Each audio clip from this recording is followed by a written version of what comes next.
So some people are mad at Tabitha Brown, the social media personality influencer, the author, the actress, et cetera, et cetera, because of a recent video that she made basically addressing entrepreneurs and telling them, or telling us, some of us, that, it ain't nothing wrong with getting a job. That it may be about that time to get you a job. She said things like, some people are robbing Peter to pay Paul, which, if you don't know what that means, is basically you don't have enough money to cover all of your obligations. So you're taking for one thing and putting it over here until this thing is due. And then you're moving it around and you're shuffling it around. That's what robbing Peter to pay Paul means. My reaction when I saw the video was to like it and to save it. And the reason why I did that is because I understood clearly where she was coming from. She is an entrepreneur herself. And like me, she worked jobs while pursuing her dream, her passion on the side. And things finally broke for her, I think during the pandemic or whenever that happened, right? For me, I had the opportunity, after spending over 20 years, living a double, triple, quadruple life of working a regular 9 to 5 corporate job, and then after work pursuing my passions and dreams, all of my creative aspirations I did after work, including having an arts nonprofit and then a production company. So all of that, I did that on the side: acting, writing, producing, all of the stuff. Okay, but I held down my corporate job for over 20 years and did all of that. It is a lot. It's a lot to do that. But it also fuels you. It also makes you very hungry. And it also helps you to maximize your time, because you don't have a lot of it when you are pursuing a dream on the side of a regular job. Okay. Now, with that being the case and that being said, I don't agree and I don't understand some of the comments that I did read in regards to people's offense or taking it personally when she said that it's time for some people to get a job. It doesn't mean to give up on your dream. It means if you are in a position where you are borrowing money from other people for your basic expenses, then if that has been going on for some years, something is not coming together as it should in the timeline that I'm sure that you desired. Okay. One part of entrepreneurship is knowing when to pivot. And sometimes someone else may have to say, hey, it's time to throw in that tile, even if temporarily. Okay. Now, for me personally, thank God I have not been in a position where I've had to borrow money from others. I have a strong sense of personal dignity and pride when it comes to those things. And that's not always a good thing. But thank God I literally have not had to do that. However, I will say that entrepreneurship is not easy. I think people glamorize it and they think, oh, it's so awesome. You get to be free and do whatever you want to do and all that kind of stuff. And yes, your time is now your own, but that also can be part of the problem. Some of us work better with structure. Some of us are motivated more when we know we have limitations on our time, that we have to give so much time to the place that's actually cutting us a check every other week, or whatever the case may be. And what we're doing on the side is not really, fully paying our bills yet, or whatever the case may be. Like, it actually puts a certain amount of fire under your behind. Now, for me, I voluntarily separated from my corporate job at the end of 2020, as I said. And I do have people that kind of have glamorized that, like, oh, you're retired, I want to be like you. Or people think that, oh, you ain't got no job, so you can do this and you can do that. And I have to correct people that I'm too young to retire. Number one, I'm not retired. Number two, when you hear about someone leaving their job or working for themselves or being an entrepreneur, that should immediately make you think, oh, that person needs support. They need prayer. They need encouragement. Okay. And sometimes they may need an extra push to say, hey, you've been at this for however many years now. You have borrowed, you've borrowed money from such and such, such and such, and such and such, been unable to pay it back because this hasn't been turning out the way that you wanted it to do. Maybe you need to pivot. And sometimes that pivot may be bringing someone else in to look at your business plan, to, someone that is successful in the way that you're trying to be, to kind of mentor you or give you some insight, do a consultation with you. Sometimes it may be, let me go to some type of business school or training because I don't know what I'm doing, and I still don't know what I'm doing. There are some people that they learn better when it's not on the job training or on the business training. They actually learn better in a classroom setting where there is structure, there's assignments, you're building your business while you're in this particular school or whatever the case may be. And then there are others that literally do need to get a job. Now, here's the thing, because I am a creative, I can speak to this as well. I know that creatives, I'm talking about the musicians, the writers, the actors, creatives can be some of the biggest hustlers you'll ever meet. Okay. And the reason why is because if they are in hot pursuit of their dream, they are always trying to figure out things. They're trying to figure out how to keep pursuing their passion, their art, their work, while still being able to live. Okay. And so therefore, you'll find that there's a lot of creative people that they're finding any opportunity. They'll be the ones on their birthday. They make sure to put that cash out. I don't do that, by the way. I don't do it. Okay. But they're like calculating, oh, this will be my opportunity to get this. This will be my opportunity to ask for this or to get this support. I had a person that we were developing a friendship, and I didn't have that hat on at the time that I was interacting with this person. And it turned out that every time that we were talking, she was gathering intel. She was gathering intel and calculating what she could get me to help her with. Oh, I can stay with her when I come in town. Or I could put, oh, she has a this, that, the other. Maybe I can store some things at her place. Or what it began to be evident after a while.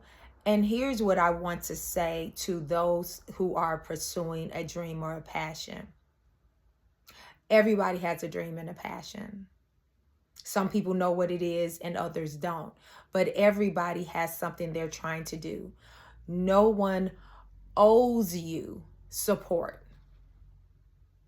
No one owes you support. No one wants to be used. So for those of you who are entrepreneurs, okay, I'm included in that, so I'm speaking from that position. Be very conscious of putting pressure on others to support, to just this expectation that they're always going to buy a ticket or they're always going to buy a book. Shameless plug. This is my book. I'll put the link in the description. No one owes you that. And many times your biggest support may come from people that are not in your immediate circle or your family or whatever. Those people sometimes are too close to you and they're too familiar with you, and they just may not be the biggest support. And it's okay.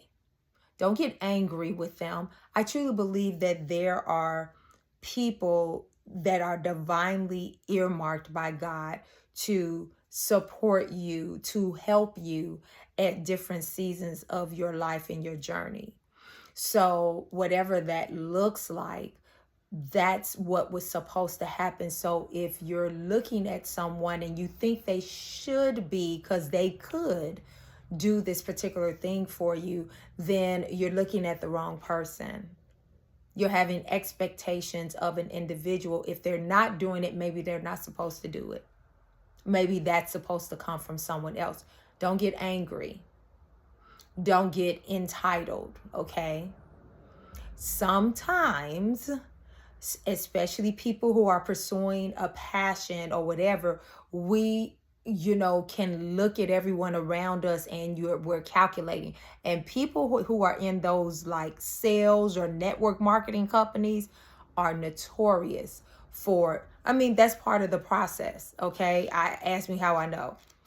You go through your contacts in your phone and you say, oh, what you know about these particular individuals. Oh, I know they have discretionary income. They can afford to buy this program or this product from me. They can afford to sign up. I'm going to ask them to hop on this call or come to this event or come to this meeting, blah, blah, blah. And you go down your list. Y'all who have been involved, you know that to be true. And what we're doing is we are, that's the hustle. That's part of the hustle.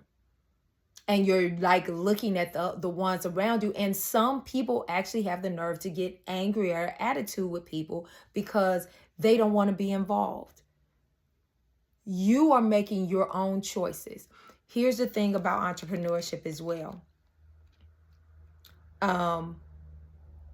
When you're on a regular job, you're trading your time, your skill, your expertise, your whatever, your energy for money. When you're an entrepreneur, that time, you're not trading that anymore. You are now the company. You are now the one that's responsible. You are the one now that perhaps is, hiring other people. Okay?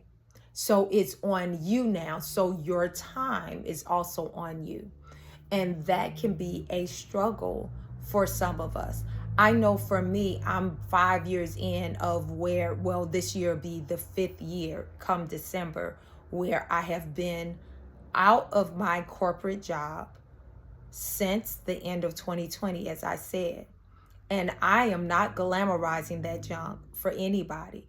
Thank God I was prepared for this season of my life. But it is not easy. It's not easy. It takes a lot of psychological work, mental work, spiritual work, not just creative work or whatever type of work you're doing, whatever your product or service is. It takes a lot more than that, because think about it, especially if you've worked a regular job, where you're used to having like a regular paycheck every 2 weeks or every month, however you get paid on your regular job. And then now you're going from, you could get deposits every single day, or you can go 3 months without a deposit, 6 months. How about a year? Except for what you have already done. Like, it can be like that. It depends on what your business is. And some businesses, you have to dig deep roots. And it's not just, oh, I'm exchanging this product for this cash. And sometimes you are underground doing work, and then you may have a lump sum payout, whatever. It just depends on what the business is. So at the end of the day, we're all making choices. We cannot expect others to pay for our choices. And paying means expecting them to support us financially. You don't have money to pay your bills. You don't have money to keep a roof over your head because you're pursuing this dream. And listen, I get it. But sometimes you need to maybe maybe I did it too prematurely. The pride should never be there so much that you will allow yourself to completely fall apart, where you literally, like, I don't think it's a flex. That whole thing of, I was pursuing my dream and I had to live out of my car. Everybody doesn't have to do that. That's a certain way to do it. And some people have ultimately become successful. We hear those type of stories, but those are a drop in the bucket compared to all of the people that have pursued, ended up that way, and did not become successful. That's another question. What is success to you when it comes to entrepreneurship, when it comes to pursuing your passion, your purpose, outside of a traditional job? What is success to you? I think for me, if I identify what financial success to me is, I would simply say that if my parents were to have a want or a need, I'm able to handle that want or need without even thinking about it, in the drop of a bucket. Me just becoming aware of it, I'm able to take care of it, small or large. If it's a car is broken down or just need a new one. If it's a house, if it's a roof needing repair, me being able to, without thinking about it, taking care of that for my parents. That is financial success to me. And so until I get to that place,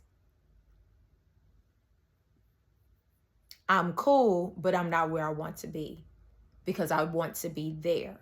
Because if I'm at that point, that means that my stuff is already taken care of. Because it starts from here and then it extends out, right? So if you were triggered by the Tabitha Brown video, if you felt like she was being insensitive, if you felt like that, who does she think she is? Well, she's somebody that's walked that walk, from the testimonies and interviews that I've heard. So yeah, she can speak to it. She's walked that path. She's had to work jobs, take care of a family, do things that she did not necessarily want to do, and pursue her passion, her dream, her business on the side. Many of us have done it. And many of us will probably do it again, because it goes in cycles. Sometimes it's like, okay, it's a dry season. This ain't popping right now, or that failed. I need to go back and replenish. I need to go and make sure I have some deposits on a regular basis, replenish, and continue to work on that on the side. Okay? Let me know what you think. If you have not subscribed to this channel and you enjoy this type of content, life lessons, please do subscribe. It helps me out. That is support. You don't have to, but I want you to join this page if you want to. Okay? Thank you.